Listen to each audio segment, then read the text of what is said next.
안녕하십니까. 예, 안녕하십니까. 안녕하세요. 예. 오늘 또 멀리 모델링 맥스에 와서 또 재밌는 물건에 대해서 또 이야기를 해볼까 합니다. 지금 앞에 있는 물건이 뭔가요? XM177E2입니다. 네, 굉장히 지금 리얼하게 많이 또 작업을 하신 것 같은데, 이게 지금 특징이 어떤 게 있을까요? 먼저 좀 알려주시기 바랍니다. 일단 가장 중요한 부분은 제품이 바이퍼라는 거. 바이퍼. 예. 네. 바이퍼의 단조 바디에 빈티지 작업해서 실감나게 하지만 중요한 건 주인공은 그게 아니고 이 위에 얹혀져 있는 애. 싱글 포인트. 싱글 포인트라고 하는. 네. 오큘러스 싱글 포인트. 많은 사람들이 이거를 도트 사이트라고 잘못 알고 계시는데 싱글 포인트라고 하는 재미난 물건입니다. 그렇죠. 두 눈을 뜨지 않으면 절대 조준이 안 되는 대단한 물건입니다.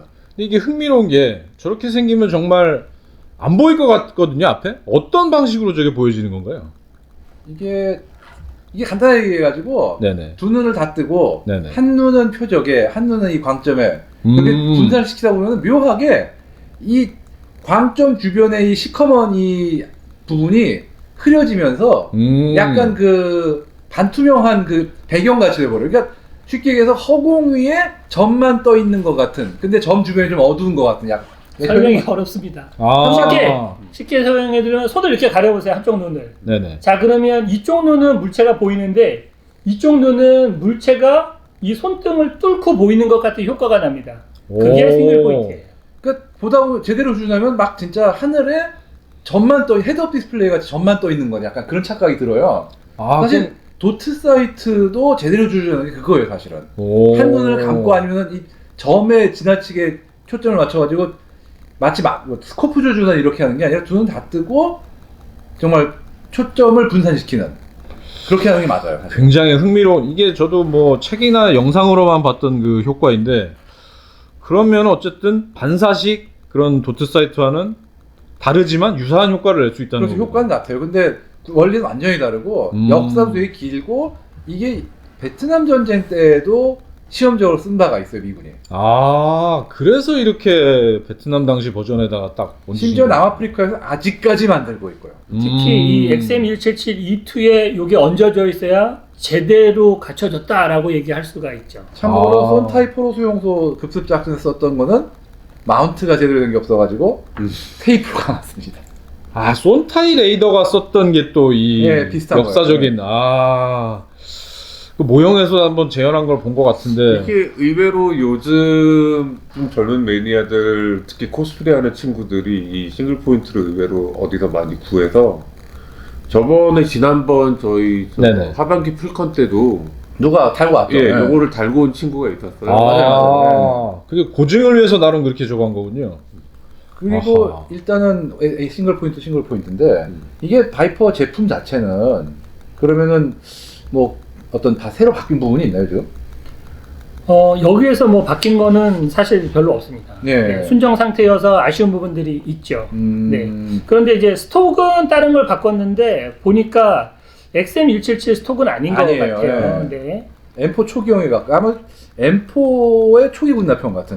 그리고 여전히 VFC 때도 좀 아쉬웠던 요 델타링 여기 요 커버 잡아주는 요 부분이 원래 초기형 M16A1 초기형이나 XM16이나 XM177은 다 일자로 되어야 되는데 이게 그 콜트에서 나중에 90년대쯤에 레트로 모델 한번 발매를 한 적이 있어요. 그러니까는 베트남 모델이라고 하면서 레트로 모델을 실총이죠. 미간한테 판매를 할 때 그때 초기형으로 만들지 않고 그냥 M4 쓰는 것 같아 쓴 거예요. 그죠?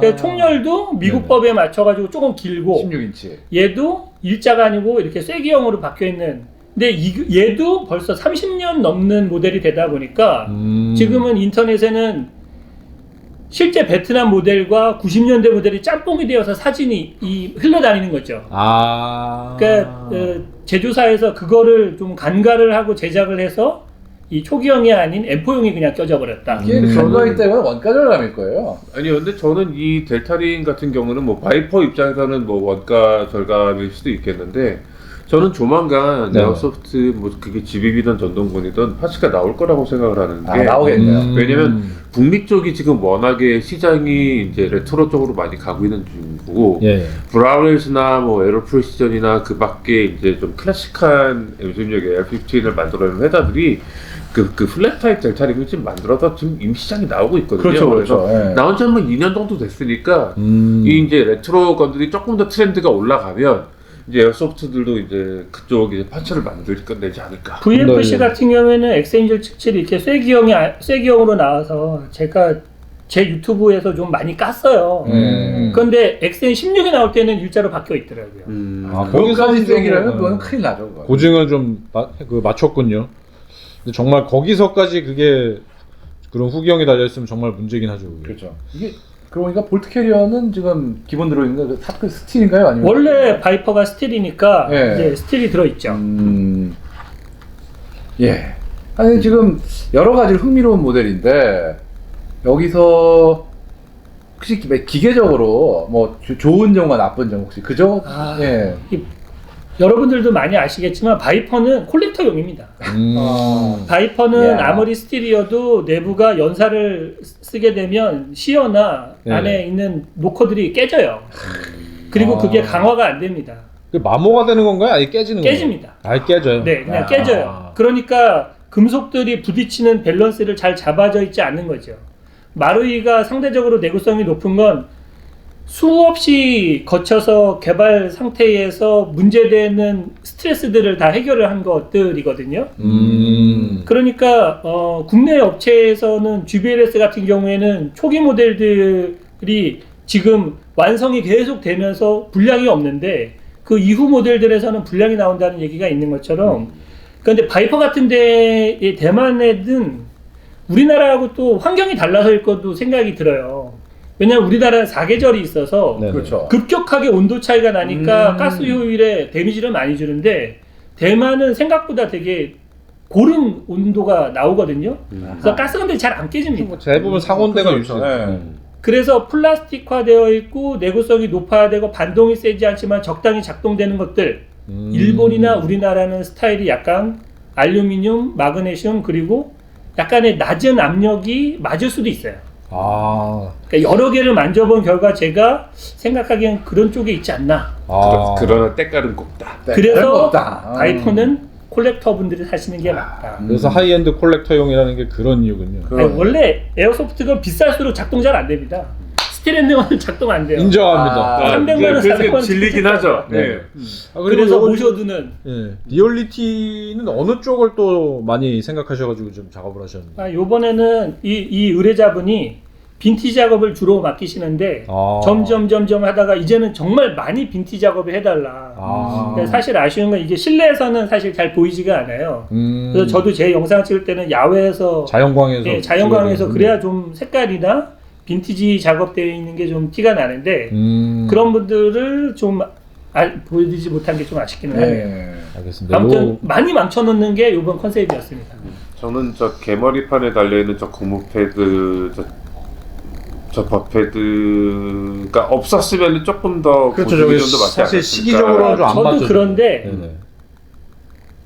취향인 것 같아요. 취향이죠. 사실은 어렵지 않게 빠지는 부분이라 빼놓는 게 저는 모양이 맞다고 하는데 굳이 뭐 이건 개인 취향일 수 있으니까 뭐 의뢰자분의 뭐 취향일 수 있으니까 네. 사실 이렇게 하면 뭐 좀 더 고증에 맞는다 이렇게 봐도 되겠네요. 시대가 너무 안 맞긴 하죠 저거 사용된 시기하고. G부터 나오기 시작한 네네. 왜냐하면 이 스톡에는 맞을 수 있으니까. 그렇지.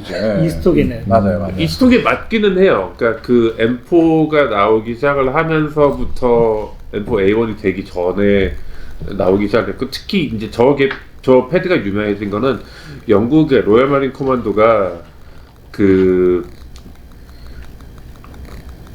디에마코의 그 짧은 카빈을 채용을 하면서 저거를 쓰기 그렇죠, 시작했고 그렇죠. 예. 그래도 90년대 한 초중반부터 이렇게 유명해진 거고. 근데 이쁘긴 하네요. 네, 알겠습니다. 오늘 또 이렇게 재밌는 물건 한번 구경한 것 같습니다. 감사합니다. 예, 감사합니다.